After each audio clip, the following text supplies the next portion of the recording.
तो जहाँ सूक्ष्म रहेगा, सूक्ष्म जहाँ मतलब उससे मोटा जहाँ स्थूल होगा, स्थूल होगा, उसमें सुरतों को बंद करेंगे उसी मसाले में। बोलो। तीन लोक से मैं रहूं जारा, 4 5 6 में विस्तार। अब वो कहते हैं कि भाई मैं तो इन लोगों से अलग हूं, मैं तीनों लोगों से हूं और पार ब्रह्मांड से मैं परे रहता हूं। यहाँ मैं मतलब यहाँ नहीं रहता हूं, मैं 3 लोक में कहीं भी नहीं हूं, और ना मैं ब्रह्मांड में हूं न पार ब्रह्मांड। मैं यहाँ रहता हूँ, तो इसके परे रहता हूँ। तो कहते हैं कि कौन रहता है? सूरज पूछती है फिर यहाँ कौन रहता है? बोलो। 3 लोक एक बूंद पसारा, सिंधु रूप में अगमय। वो कहते हैं मैं सिंधु रूप हूँ, मैं अगम हूँ, अपार हूँ, मेरी एक सूरत यहाँ रहती है। जिसको मैंने वहां से भेजा है वो यहाँ दर कमल में बैठ के 3 लोगों का शासन करती है। ब्रह्मांड का शासन करने वाली अलग है, पार ब्रह्मांड का शासन करने वाली अलग है। कहते हैं मैं उसके बहुत परे रहता हूँ। एक सूरत रहती है बूंद। अब अनामी धाम की या सतलोक की एक बूंदी है, तो बहुत बड़ा सागर है। इन सबके ब्रह्मांडों के और त्रिलोक के समान तो कुछ नहीं है, सब उसमें डाल दीजिए पता ही नहीं चलेगा। वो तो सतलोक इतना बड़ा सागर है, वहां सब कुछ सुनते हैं, सब जीवात्माएं खचाखच भरी है, उसमें से एक बूंदी है, बूंद। और जैसे आपको यहाँ से भेज दिया तो आप कहते हो राजपाल हो गया, मिनिस्टर हो गया, राजदूत हो गया, और ये हो गया, और बहुत बड़ा समझा जा रहा, लेकिन सूरत तो वही है। अरे आदमी तो वही भी आपसे भेजा गया, उसी का नाम तो सूरत मान एक बूंद है, उसका ये सब पसारा 3 लोगों का। एक बूंद का तो सागर कितना बड़ा होगा, सागर की एक बूंद का ये पसारा है।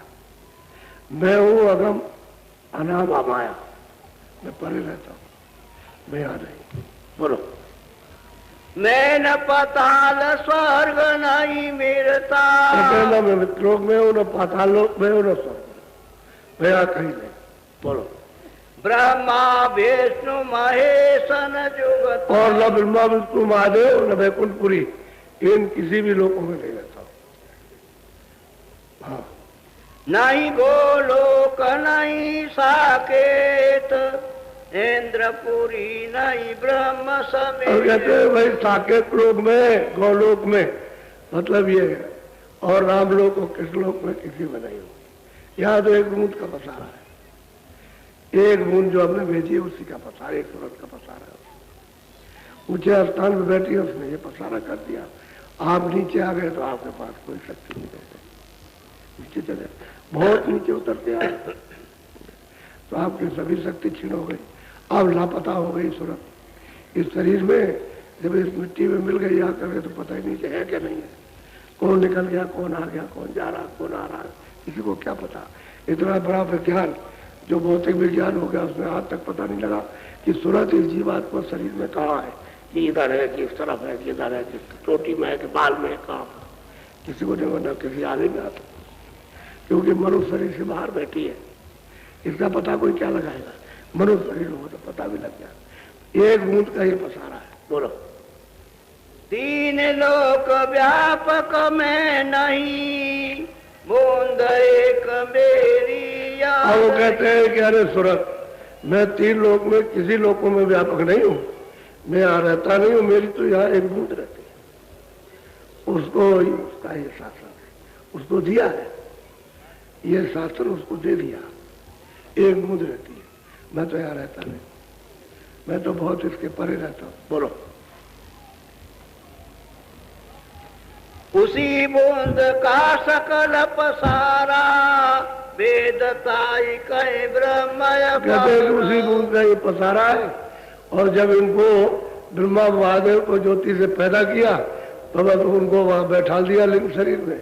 उसके बाद में वहां से एक सूरत भेज दी यहाँ उनके गुणों को बताने के लिए कि ब्रह्मा का मृतलोक में यहाँ वो जन्म लेकर के उन्होंने कहा ब्रह्मा का ये गुण है, शिव का ये है, शक्ति का ये, और उनका ये काम, उनका ये काम, उनका ये काम। एक काम है उत्पत्ति करने का, एक का पालन करने का, एक का श्रृंगार करने का, और गुणों को बताया कि वो ये काम करते हैं। कहते हैं भाई तो उनका एक बूंद का पसारा है, ये तीनों लोग एक बूंद है उसका पसारा, उसका विस्तार है। मैं शरीर को लगा बोलो। वेदांती यही ब्रह्म बखाने, सिद्धांती यही सूत पुकार। भाई बहुत लोग किताबों में पढ़ते हैं तो इसी को कहते हैं ब्रह्म है, और ब्रह्म जानते नहीं है, किताबों में लिखा, तो लिखने वाले ने भी तो नहीं देखा। वेदों में जो लिखा है वो तो उनको देखा नहीं, वो तो केवल उनकी आवाज थी। जैसे टेलीफोन पर कोई बात करे तो आवाज तो सुनाई देगी, वो सब बात हो रही है, लेकिन आपने उसके रूप को नहीं देखा, कौन आदमी को कैसा है, बात तो सुन रहे हो। ऐसे उनकी आवाज को सुना तो उन्होंने लिख लिया 80,000 कर्म कांड, 16,000 उपासना कांड, 4,000 ज्ञान कांड, 1 लाख श्लोक लिख दिए, और बस उन्होंने उसका यहाँ पूरा का पूरा चारों तरफ विस्तार कर दिया सुनाने का, कि विधान बन गया, नियम बन गया, कानून बन गया, और ये सबको इस कानून का अधिकार दिया जाएगा कर्म करने का पहले बता दें। अब इसी को नहीं जानते, नहीं देखते, उसे वो कहते हैं ब्रह्म है, वो ईश्वर है, कुछ पता ही नहीं उनको। अब यह पढ़ने वाले तो ये समझते, कल्पना करते ऐसा होगा, ऐसा होगा, देखा नहीं। बोलो। इसके आगे भेद न पाया, सत्य पुरुष बिन धोखा कहते हैं उसके ऊपर का तो कोई भेद नहीं है, यानी वेदों में उसके ऊपर का भेद नहीं, उसमें तो इतना ही लिख दिया नहीं थी, अभी आखिर नहीं हुई है, यानी और कुछ है, लेकिन हमने उसको देखा नहीं, और कुछ है, अभी समाप्ति नहीं हुई, और कुछ है। और सदगुरु बगैर कहते हैं बगैर संतों के कोई जान नहीं सकता है, वो यही रह गए इसी जगह, और उन्हीं किताबों का उल्टा हुआ और क्या किया। अरे 7 बनाए, 18 पुराण और 6 शास्त्र और तमाम किताबें बना करके उसको सरल भाषा में ले आए, तो वो आपकी समझ में क्या, आपने भी नहीं देखा, और जिन्होंने बनाया उन्होंने देखा, तो कैसे पता चलेगा, वो तो भेद तो छुप गया। अब आपको फंसेंगे, क्योंकि जब कर्मों का विधान बना दिया तो आपको जब अधिकार दिया जाएगा तो इसमें फंस जाएगा, अब वही लेना देना बन जाएगा आपका, वही कर्जा हो जाएगा, उसी कर्म से 84 नरकों में आप जाओगे, उससे जो करोगे अपना अपना भोगोगे। वो कहता है कि मैं कुछ नहीं करता, न मैं तुमको आदेश देता हूँ, न मेरी तो कोई इच्छा है, तुम अपनी मर्जी से जो भी करो, अपना अपना पाप पुण्य करो, अपना अपना भोगो। ये आपके ऊपर डाल दिया, अपने ऊपर कुछ नहीं रखा, सब आपके ऊपर, अगर छोड़ दो आपके ऊपर, कोई कर्म मत करो, पाप जन्म होगा ही नहीं, निकल जाओगे ऊपर, ऊपर निकल जाओगे, और कर्म करोगे तो उसका यहाँ हिसाब देना। वो कहते हैं कि भाई एक बूंद है उसका, एक तीनों लोगों का, स्वर्ग उसी का है, वैकुंठ 14 लोग उसके, ये मृत्यु भी उसका है, और जो सूचम लोग है उसी का। जो एक बूंद है सहजल कमल में, जिनको ईश्वर कहते हैं, खुदा कहते हैं, गाड कहते हैं, संतों ने उसको निर्जल पाठ कहा, एक बूंद है। बोलो।